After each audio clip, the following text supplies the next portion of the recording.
Welcome to this afternoon's session. My name is Hakwan Lau. I just arrived. I'm the chair of this session, which is on scale-free dynamics of the brain and fractal consciousness. So we have our first speaker, who's Biyu He, who's from NIH. He's going to give the first talk on scale-free brain activity and consciousness.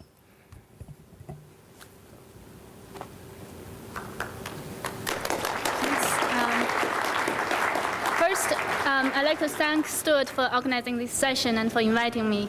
It's a tremendous honor to speak here. I do have a disclaimer, which is that I'm not claiming fractal consciousness. It's totally possible, but I don't see that we have much evidence for it so far. So I come from the field of human brain imaging. We look at brain activity in humans recorded by electrodes or with neuroimaging. And in my field, we tend to think that brain activity is nothing more than oscillations. So there are all these oscillations at different frequencies, some of which we heard about this morning, that come and go during sleep or anesthesia or during awake state. For example, the first EEG phenomenon ever described, the alpha oscillation, is an occipital-dominated dominant rhythm that comes when you close your eyes. So we tend to think that all these oscillations have different amplitudes and different frequencies. So they sum together to give this sort of random-looking brain squiggles that we record. But if you look at the power of this brain activity at different frequencies by plotting a power spectrum, which basically shows how much power you have at different frequency shown on the x-axis and power on the y-axis. This is in a log-log plot, so we take both the logarithm of power and logarithm of frequency. We get roughly a straight line, and on top of that there are bumps at different frequencies. So disregard this equation if you like. People say anytime you put an equation in a talk, you lose half of the audience. Basically, what this shows is that there appear to be two different phenomena. And these bumps on top of the straight line are the oscillations that the field has been focusing on. And the straight line on the bottom is routinely called the one-off noise. And the first thing you learn when you come to an EEG lab is to take it out. So what could be this one-off noise? One possibility is that it is simply engine exhaust. Another possibility is that it's summed from different oscillations. For example, one very dominant theory in the field proposes that the brain does not generate complex noise directly. Instead, it generates a large family of oscillations whose spatial-temporal integration gives rise to the one-off statistics. So in other words, this field proposes that the brain does not generate one-off noise. The one-off noise comes from the investigators averaging over time across many oscillations which come and go. So if you look at short periods, maybe you would say oscillations instead of one-off noise. Is that the case? We looked at intracranial EEG data recorded from neurosurgical patients. These are patients suffering from epilepsy. So to figure out where the epilepsy is coming from, where the seizures are coming from, the surgeons put in these large grids of electrodes right on the cortical surface to monitor their seizures until they determine where the epileptogenic region is, and then they remove the electrodes and take out the bad brain region. So with this technique, we actually have at the moment, the best recording of human brain activity in terms of the combination of spatial and temporal resolution. So if we look at the power spectrum recorded over long periods of data, so averaged over an hour of data, we see this spectrum that I just described. It's roughly a straight line, which is not very straight, but it follows this slope in the log-log plot. And on top of that, there are oscillations at different frequencies. And the different lines are different electrodes. This red electrode has oscillation at 1 Hertz, the blue electrode has oscillation at 8 Hertz and 20 Hertz, and the black electrode has no descendable oscillation. If we just randomly pick 220-second segment, we find that the 3 electrodes maintain their power spectral shape.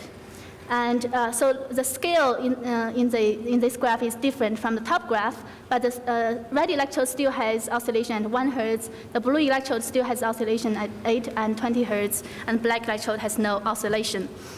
And we can also see this different oscillatory pattern or the lack of oscillation in the raw data records. So if the one-to-one noise is not an artifact of the investigators averaging over different oscillations, what could it be? An alternative is that it could be fractals. So what is oscillation and what is fractal? Oscillation, by common sense definition, or if you just open up a dictionary, is something that happens with a regular beat, with a regular speed. And there is a temporal scale to it, whereas fractals is defined by just the opposite, something that does not have a characteristic scale.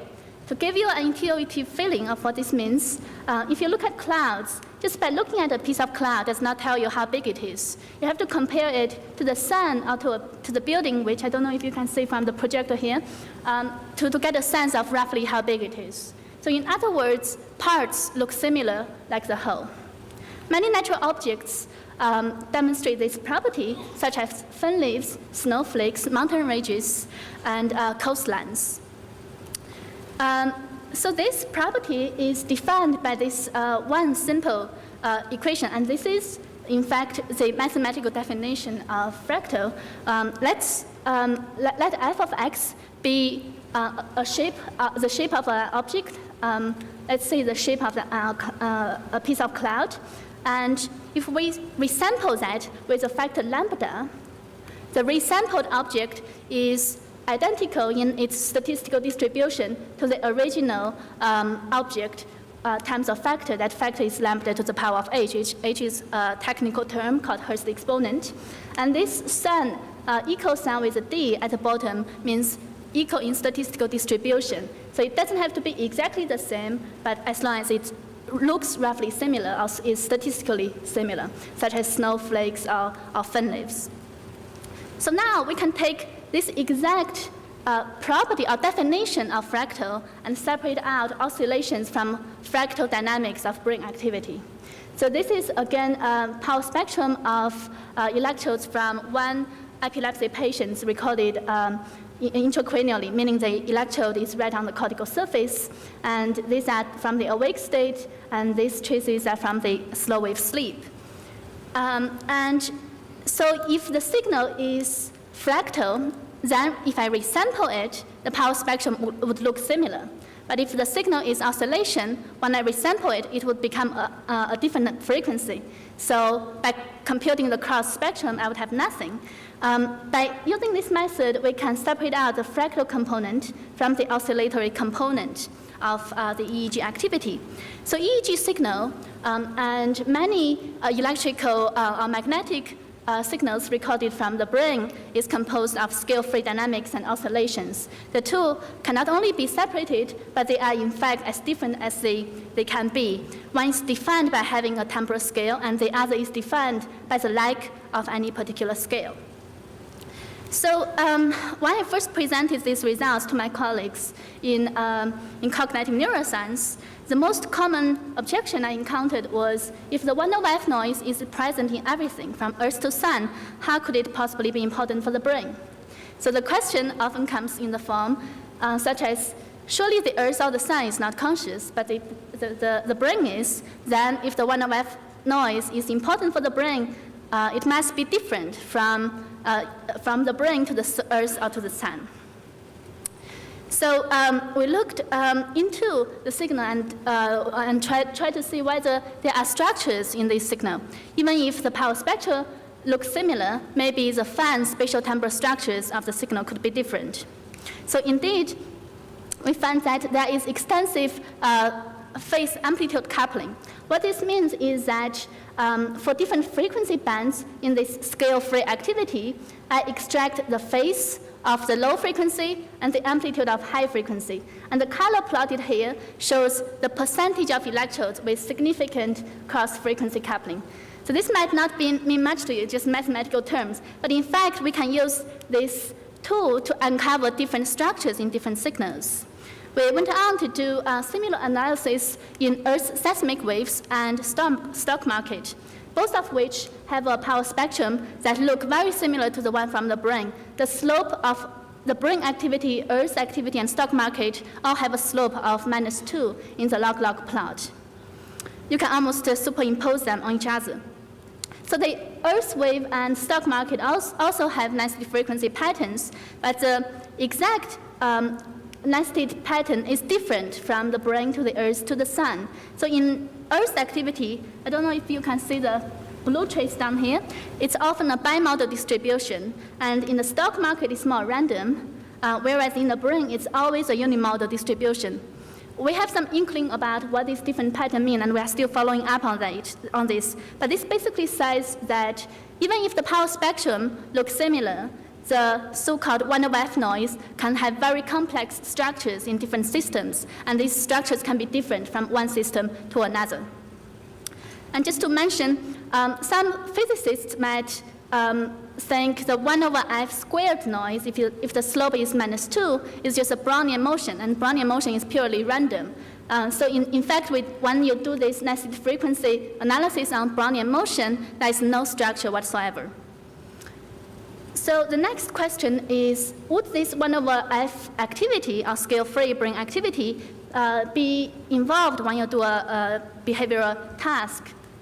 So we showed that this scale-free brain activity can be altered when you perform a task only in the brain regions that are involved in the task. So we asked patients to do a simple visual motor task. When something on the screen changed, they press the button and try to do that as quickly as possible.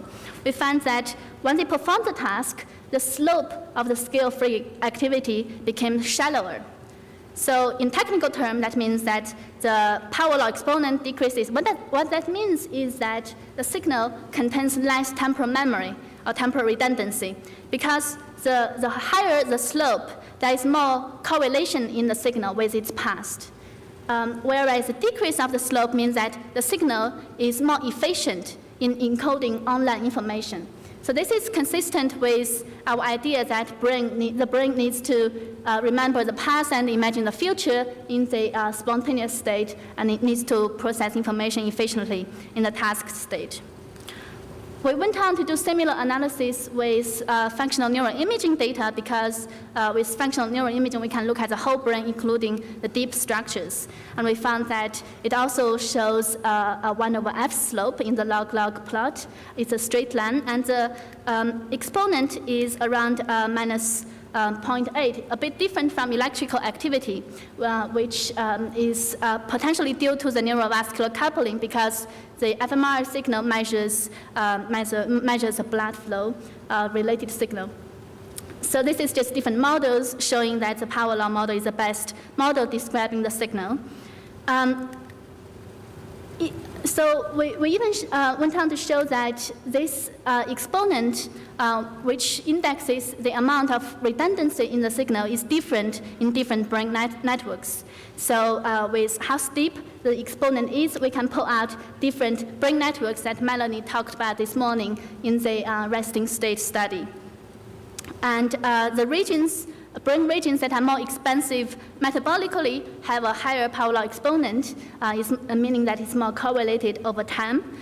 So these are different dots at different brain regions, and on the x-axis is the glucose metabolism of the region. So the higher the metabolism, the larger the power law exponent. Further, we can use similar method to differentiate between people with high or low trait anxiety, or between Alzheimer's patients and age-matched controls. I won't go into the details of how these metrics were computed. So I hope this leaves you with the notion that the 1/f noise is not really noise, but it's a meaningful activity to the brain. So let's go back to the power spectrum.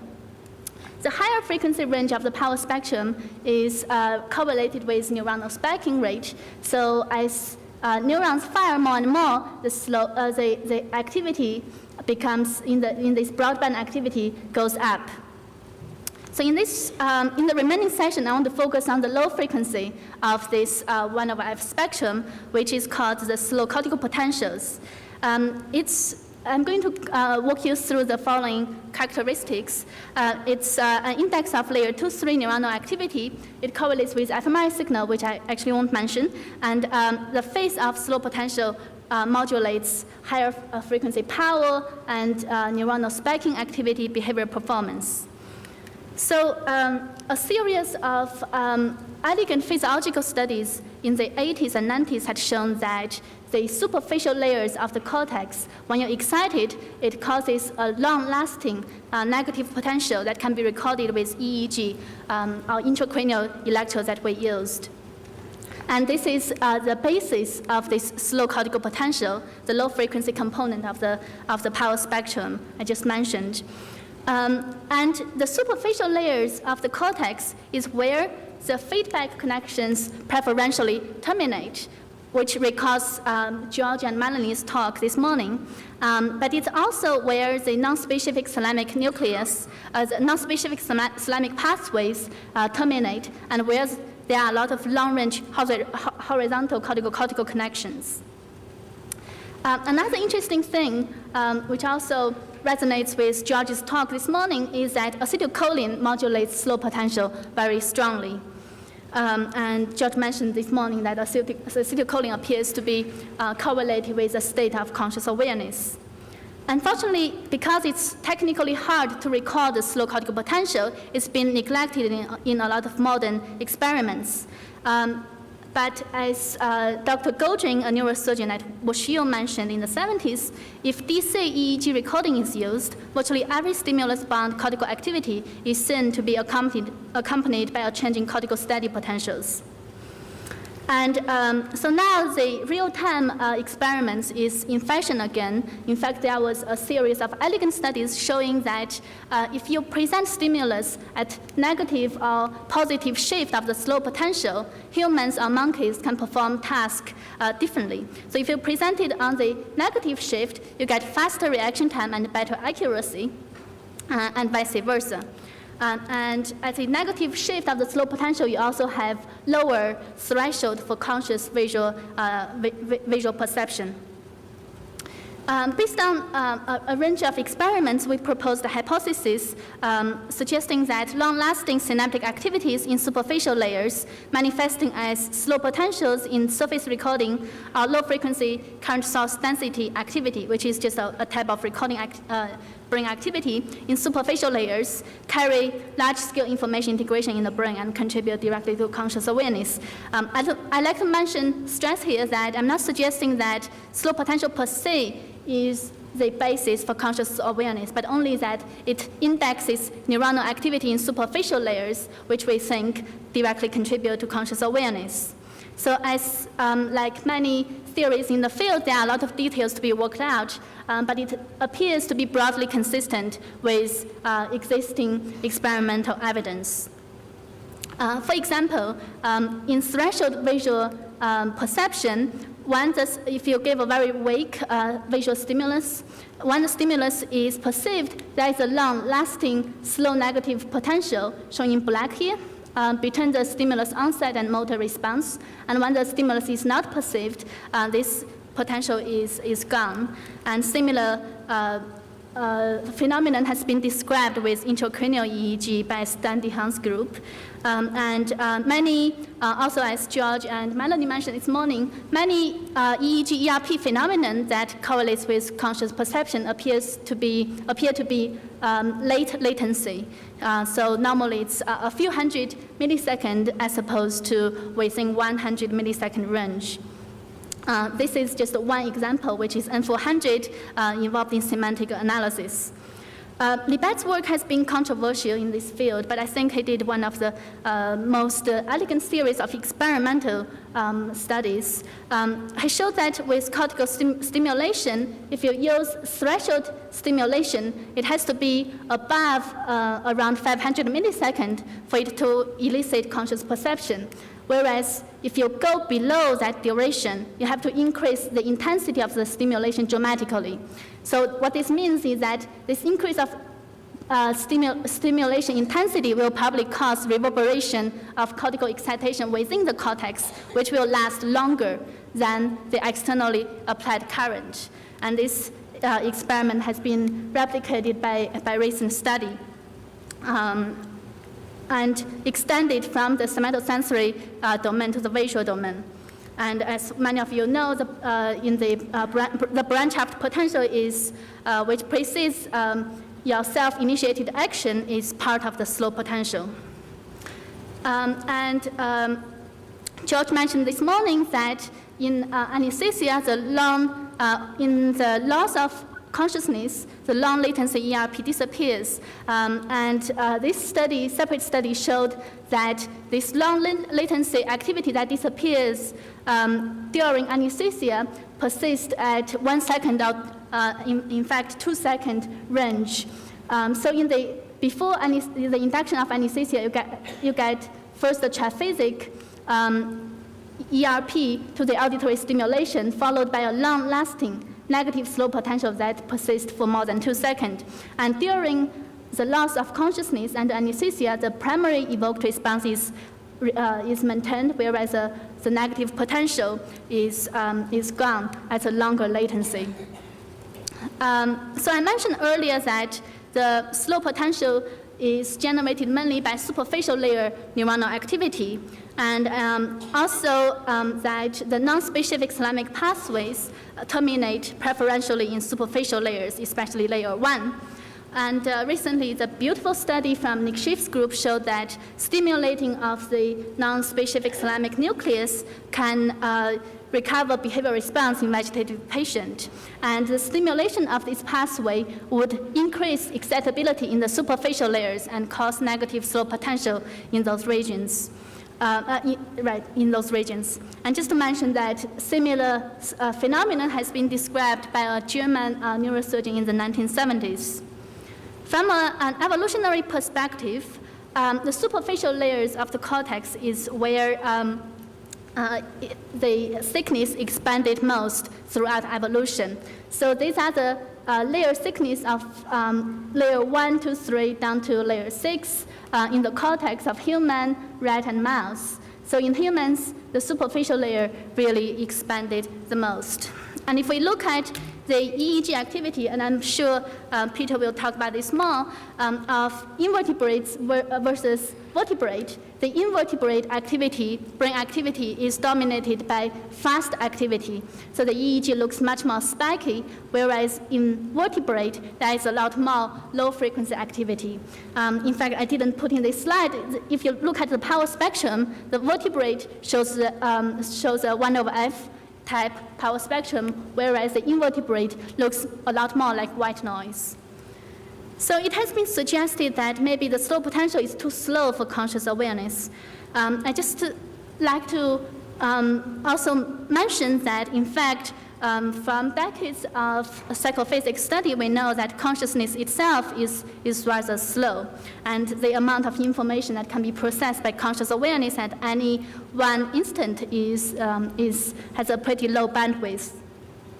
Recently, a study led by Spoolmaker et al. Showed that with resting state fMRI activity, you can delineate these brain networks which are much reduced when you fall into deep sleep.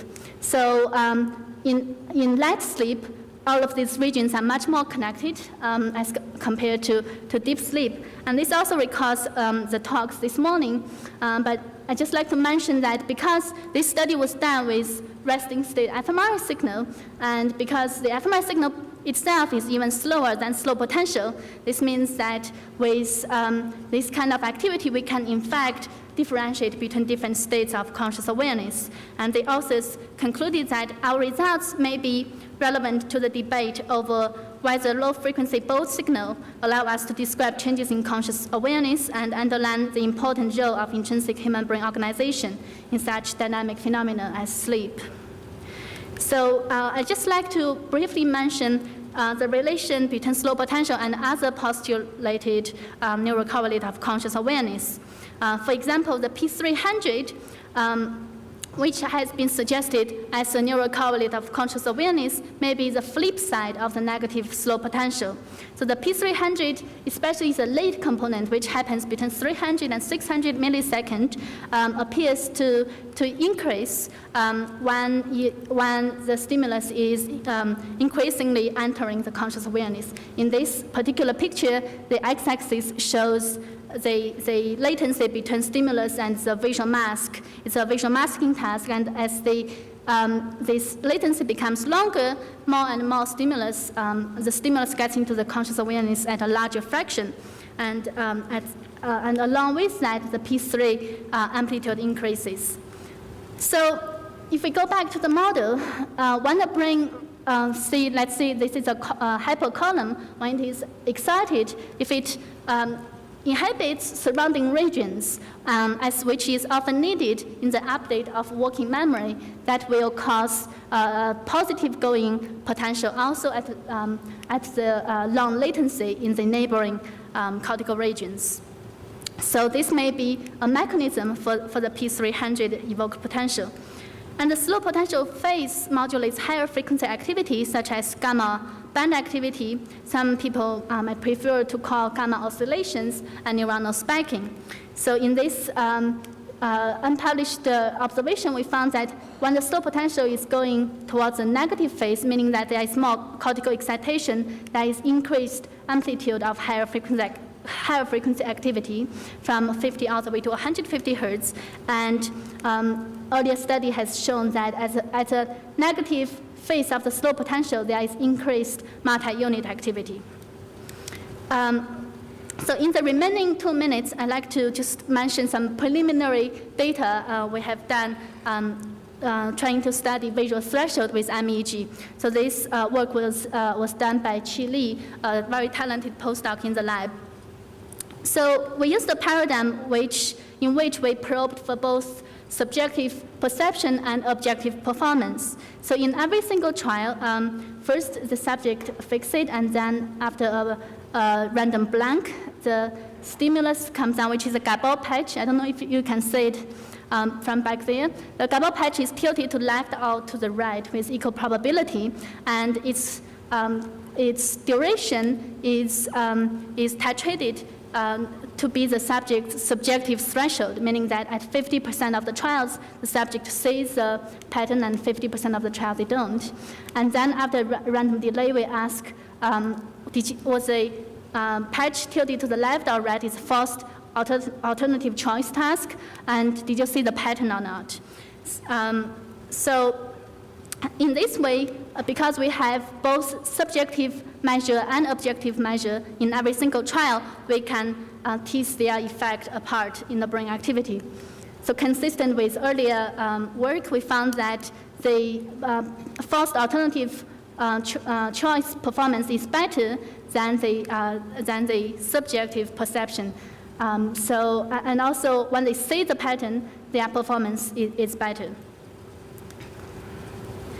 So we looked at the MEG signal at averaged over 10 millisecond window from stimulus onset, shown by the red line here, all the way to 3 seconds after the stimulus onset. And we found that the MEG activity differentiated between the trials where the subject saw the stimulus and those where they didn't, all the way up to 3 seconds after the stimulus onset. Whereas for the objective performance, meaning that whether they got it right or wrong about the stimulus orientation, there is no such long-lasting phenomenon. So because I think a lot of earlier work may have the confound of when you see something, your performance is better. So by dissociating between these two phenomena, I think we got pretty good evidence that the slow potential correlates with subjective perception, but not with objective performance.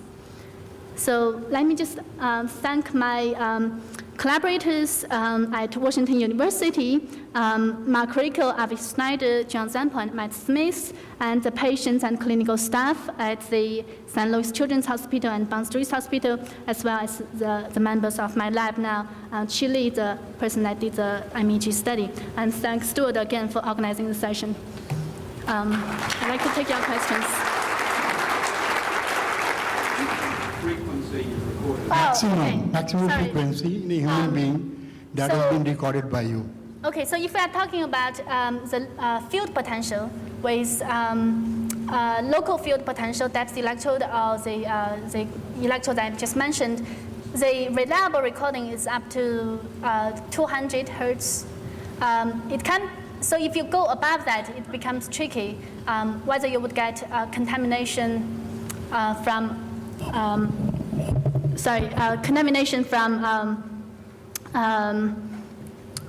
potentially the artifacts or just whether they. So I think it's a limit that hasn't been well tested. Some people. I think that there should be a limit of the human radiations of gamma, which should be actually to be scaled, because the super consciousness has to be coming in between. If somebody is enlightened or experienced, what should be the gamma radiation coming out from his body? This is my question. So about gamma, there is two separate gammas. One is a gamma oscillation, which appears to occur around 40 to 60 hertz, and doesn't go much above that. And then there is a broadband gamma in this scale-free spectrum, which correlates strongly with spiking.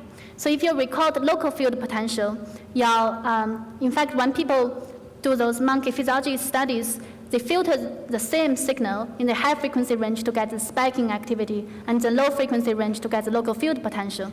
So if you go to that very high range, you are going to be contaminated by spiking rate. Okay. And it's very hard to tell them apart. Thank you. Sure. Do we have a second question?